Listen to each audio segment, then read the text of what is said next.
Hello everyone and welcome back. I am Duke Silver. Today we're doing another premier draft on Magic Arena, and you'll notice that we are kind of already in the middle of it. I somehow forgot to hit the record button before the start of the draft. I realized about pick 6 and pack 3 here. We're just picking up a Yuna. We've had an interesting draft so far.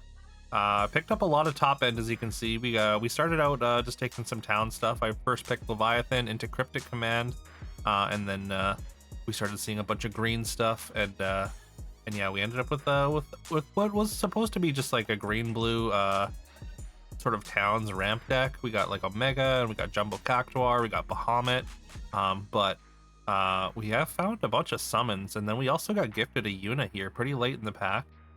We also we are missing some early drops here, unfortunately. Like, we only have the one town greeter. We've got, I mean, Summon Fenrir is of course great, but we do get gifted another town greeter here in the end of pack 3. I am going to cut the Commune of Beavers with the second town greeter. Might not necessarily be correct, but we also get gifted another Summon Chocobo. Like I said, the summons were flowing this in this draft, and then we get a Raidea, which, I mean, we're gonna be playing all of these. So the deck kind of like really came together here in pack 3, I would say. As you can see, we are doing post commentary once again. We're gonna pick up I guess a diamond weapon. I feel like the diamond weapon isn't really worth it. I mean, we've got lots of top end. We only have the 2 down greeters. I think Bard's Bow may have just been better, just to give us another early play potentially. We got a last pick Quina, and I honestly considered playing it. We do have a couple different ways to generate tokens. We got the 2 summon chocobos. We have the Summoner's Grimoire here. This is the first time I've ever had Summoner's Grimoire in a deck. So we got a couple different ways to generate tokens. I believe there's another one somewhere other than those 3. Maybe oh, and Bard's Bow, of course.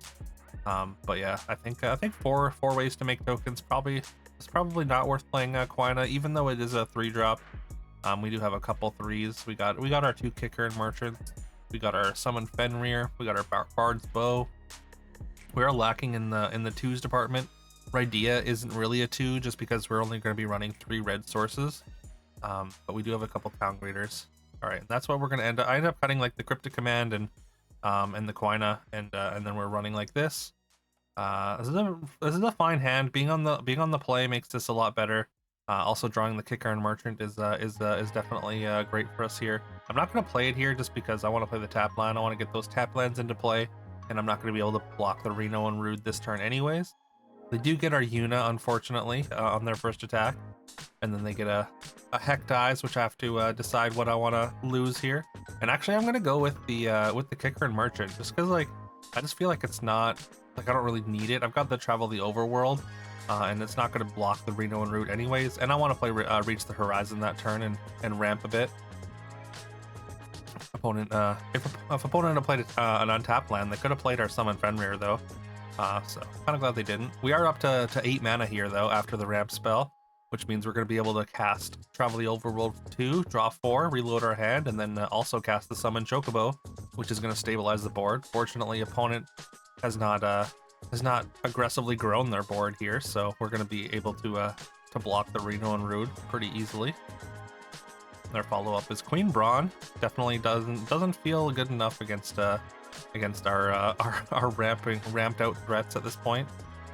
We get to play our Summon Titan, and I'm just gonna fire off the Sleep Magic onto the Queen Brawn. I don't want them getting an army of wizards and playing Kuja or something together. Opponent plays Summon GF Cerberus, the classic girlfriend card here. Which means, I mean, I assume they're gonna have something like a Sephiroth's Intervention to kill multiple creatures.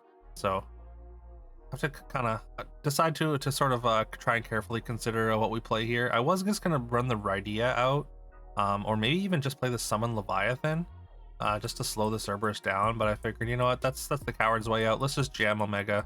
Let's make them have it.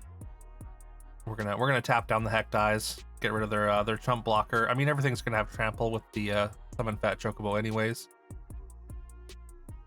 And yeah, if they do have Sephiroth's intervention, this is bad, but fortunately for us, they don't have anything. Or they might have had like a Thunder Magic and it just wasn't good enough. There we go, 1-0. We get to go first in game 2 once again here. And yeah, we'll summon Fenrir. I'm pretty happy to keep this. We get a summon Fenrir into a summon Titan. So that seems quite good. We can go and get our red source. We already have our white source as well for the Yuna if we draw it. Opponent leads off the fairy there. They're going to be able to hit us in the air and surveil for at least a few turns. Yeah, we're just gonna run out the summon Titan. We are running it out into blue open mana, and unfortunately they do have the syncopate for 1, so we kind of got there. We are gonna get to draw off our summon Fenrir at least, but then we did get to ramp. But yeah, losing the Titan there is a little unfortunate. We don't have any towns in play either, so our Travel the Overworld is looking a little bit awkward in our hand at the moment as well. We draw another non-town land here. 2 more non-town lands, but we're going to be able to run out our Radia and rummage those away. We rummage 1 away into a Reach the Horizon, which is going to let us go get a couple towns, make that Travel the Overworld look a lot better, and also let us rummage some more, which I am going to get rid of this extra land. We definitely don't need that 9th land or whatever it is. We rummage away the Summoner's Grimoire as well. Once again, just not really necessary. We can just play out a big threat rather than play a 4 mana 1/1 and hope to get to attack with it to put a big threat into play. Opponent does resolve a Kuja here, which is a huge problem, especially because they've been hitting us in the air. They're keep chunking away at us, and also yeah, once they start, they're in Grixis, so they're gonna have a bunch of instants and sorceries. We do run out the Jumbo Cactuar, hoping to be able to draw some way to give it trample. I mean, I guess we have just Gladiolus, or our summon. I guess we have 2 summon Fat Chocobos as well, but yeah, unfortunately, opponent does have the Jill as well to knock us off balance and bounce that Cactuar, basically time walking us. Kind of awkward here. I mean, I think instead of just running out the Jumbo Cactuar into like a removal spell, I figure I need to find something. We go for a Town Creator and whiff on lands, unfortunately. Yuna would have been a great draw. But I do end up going with the Travel the Overworld here, figuring we need to find exactly Chocobo Kick to deal with this Kuja like right now. Otherwise, we're probably just dead next turn. I am gonna end up sleep magicking it because I did not find the Chocobo Kick. Actually, I don't even know if Chocobo Kick would have been good enough. I don't. My creatures weren't big enough, so never mind. I would have had to be able to. I would have had to play Ride the Shoepuff first. We do have Gladiolus in hand, so I mean, I am gonna run out the Cactuar and pray they just don't have any instants or sorceries or non-creature spells. They're in Grixis, so it's pretty unlikely. They ran out Shantoto and didn't play any non-creatures last turn. Gonna hover over the concede button here, and yeah, there it is. There's the ice magic, which is just gonna end the game right there. All right, 1-1. Kind of unfortunate. Opponent just had the answers when they needed them. We go for a mulligan here, unfortunately. I think we're just gonna bottom the Summoner's Grimoire out of the. Or no, I guess it's the Omega because we don't have any towns in the hand. Summoner's Grimoire, I guess, is probably better. I mean, it's going to allow us to put Cactuar into play maybe a turn early, and also comes down earlier than the. We just can't justify keeping 2 7-drops. I think Jumbo Cactuar has that upside of potentially just one-shotting them. Also, we do whiff on our Town Greeter once again, so I don't know what the odds are of that, but that's pretty unfortunate. We do get to resolve our Summoner's Grimoire, and opponent just on 3 planes here. Looks like they're stumbling a bit. So we almost get the chance to attack with our Summoner's Grimoire for the first time ever, but opponent says no. Opponent's not having it. All right, on the draw this time, we are 2-1 now. We get Ride the Shoepuff on 2. We've got Kicker and Merchant on 3. You know, not an exceptionally explosive draw, but I think overall pretty solid. We're just gonna go ahead and run out Kicker and Merchant. Opponent's gonna run out their 2/2. They did miss a land drop and then found a 2-drop, so it looks like they're gonna miss another land drop, and we're gonna get to loot here. We did draw a bunch of lands in a row, but this Kicker and Merchant's gonna allow us to dig through the Slight Flood. and then we're gonna jam all the shoe puff counters onto the merchant. I mean the Fenrir is just temporary, so I don't really want to put counters on there and lose it. Even if we are kind of loading all our eggs in one basket for the kicker and merchant. It also puts it out of range for other removal spells, damage-based removal spells at least, like Chocobo Kick. Opponent has a traveling Chocobo, so they might be able to get some lands into play and be able to catch up here. But we are very far ahead. We've developed our mana very, very nicely. We've got 8 mana next turn. We're still 1 away from the Bahamut, but we did draw the Yuna as well, so that's going to be very good, especially since we have the Fenrir in the graveyard. We're just going to attack with everything. They're going to have to trade their Chocobo off, which is fine. We get to play Yuna and a Bard's Bow, and Yuna's going to return the summon Fenrir, getting us another land so we can cast Bahamut next turn. And yeah, we're in pretty good shape here. And yeah, opponent's seen enough. 3-1 now. Alright, we got a 2-lander to start. We're on the draw though. I think I am keeping this. We do need to draw lands, but I mean, we do have Ride the Shoe Puff. If we can get like a Town Greeter or something, then this hand ends up being quite good, especially since we have the Yuna. We do have to draw the Town Greeter, but hopefully we either draw lands or Town Greeter, and we do draw a land. We're just gonna run out the Shoe Puff. We have no creatures in sight anytime soon, but it's at least there. At least we were able to spend mana on something. Opponent not playing anything until turn 4 here, and playing a Magitech Infantry and Aerith, which is kind of wild.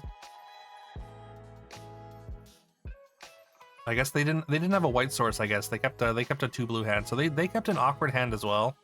I guess we just kind of drew out of our slightly awkward hand right away here, but they do have a pretty big board, so we're gonna have to deal with that Aerith. I think we are just gonna jam the Sleep Magic. Let's go in with Chocobo first, and then we play our land. Make sure we're playing around that Syncopate for 1. Sleep Magic the Aerith, and then they've just got a 3-2 and a 2-1. We're still at a very healthy 16, and the Chocobo summon Fat Chocobo is gonna be able to stabilize once again here. They're gonna steal our well, I guess not steal it, but they're gonna copy and also get a summon Fat Chocobo. Although we have a bunch of lands, so our Ride the Shoe Puff is gonna make our stuff still slightly bigger. I maybe should have played. I was thinking maybe I should have played Yuna first here, but I guess I'm going with the Cactuar. Just more mana efficient. But Yuna would give the summon Fat Chocobo lifelink, so it makes this attack a little bit better. Opponent trades off for our token, which does make a lot of sense. But now they have to deal with our Cactuar. They get a Sid. Sid's quite large. We do have a trampling Cactuar though, as well. So Cactuar was of course the play last turn. We're gonna jam Yuna this turn before combat. We're gonna throw the counter over on Yuna because I assume they're gonna have a removal spell for Cactuar. Otherwise, like they're just dead. So, and also Chocobo's going away next turn, so makes all the sense in the world just to throw it on Yuna.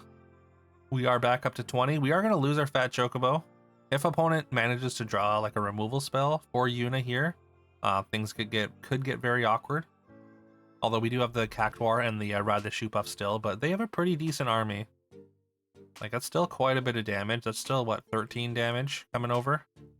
So I'm trying to do my due diligence here and just play around Orin's Inspiration. I think like if I just take it, I think I just die if they have Orin's Inspiration. If I block this way, then and they have You're Not Alone, at least I still trade with the infantry. And it looks like they're just gonna make a Magitech armor with their Magitech armor and then pass.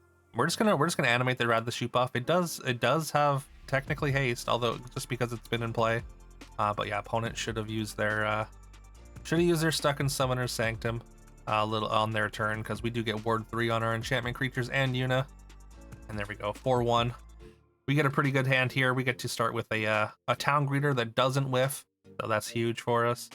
Here we are gonna discard the Summoner's Grimoire.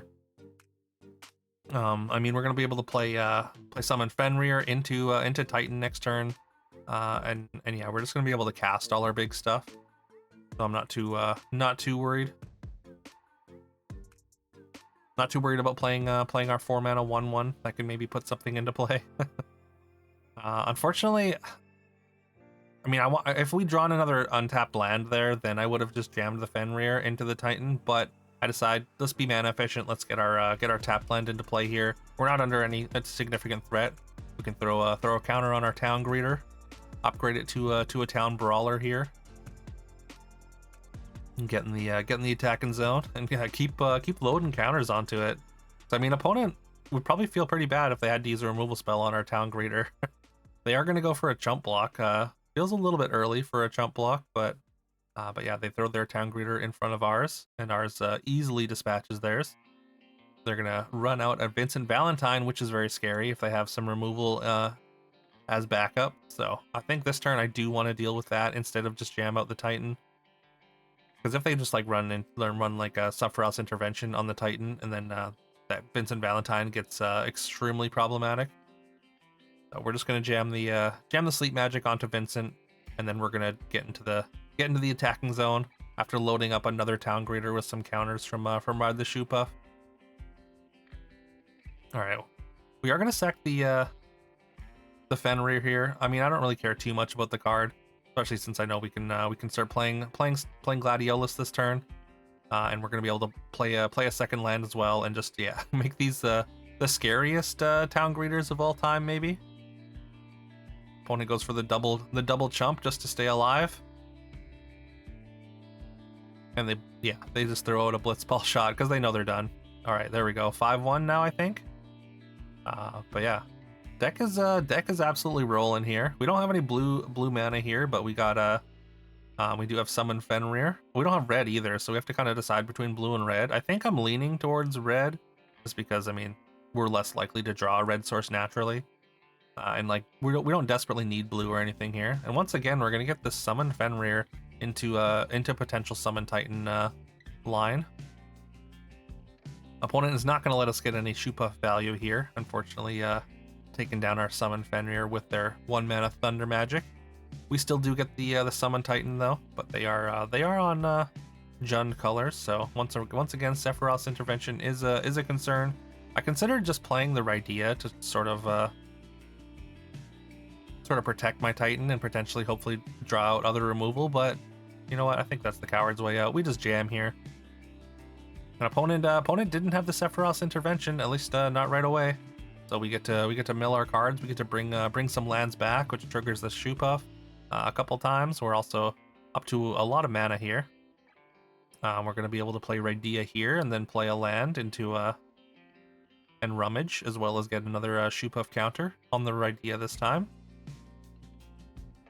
We're gonna rummage away our town and then be able to play our Kickern Merchant as well. And then yeah, we can just rumble for 9. Pretty tough for the opponent to deal with it. Apparently opponent thinks that they've got, or apparently there's something they want to play with that treasure token, as they are just going to throw the rat in front of it. I mean, it does have trample, so maybe they're just trying to soak as much damage as they can. Just try and stay alive and maybe draw a removal spell for whatever the Titan buffs next turn. They go for the land cycle end of turn. So they have 7 mana. And they just don't play anything.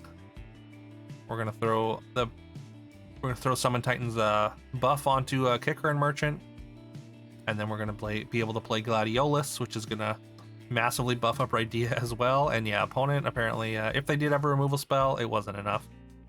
All right, there we go, 6-1. So very, very fast one here. We've been again just kind of rolling over opponents.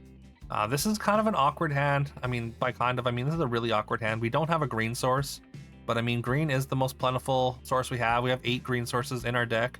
If we just draw a green source and then first like 3 or 4 turns, we're good. And we do manage to draw a tapped green source, but a green source nonetheless. And yeah, we are going to be able to play Town Greeter right before we're able to play Yuna with our white source. And there it is. We might get to live the dream here. We play out another town here. We did mill Bahamut, so next turn, if we can resolve Yuna, then we are gonna get to return Bahamut on turn 5 here. Opponent plays a couple job selects. We get to play our Yuna, and we get to do it. We get to live the dream. Bahamut on turn 5. I mean, I think the most valuable thing is the ninja blades there. That could definitely be wrong, but nothing else is really really scary at all on the board. So we just jam it, and opponent concedes. Fair enough. There we go. All right, there we go. That was extremely fast. But yeah, very wild draft. Definitely the best Unideck I've ever drafted. Maybe the best deck. Maybe the best draft deck ever. Probably not, but yeah, this I felt like this played out extremely well. We probably ran pretty hot, especially keeping a couple questionable ones and just drawing out of it. Just finding the lands that we needed. But yeah, let me know if you enjoyed that. Please leave a like, a comment, subscribe, do all that fun stuff I'm supposed to tell you to do. I hope you all have a great rest of your day, and I'll see you next time.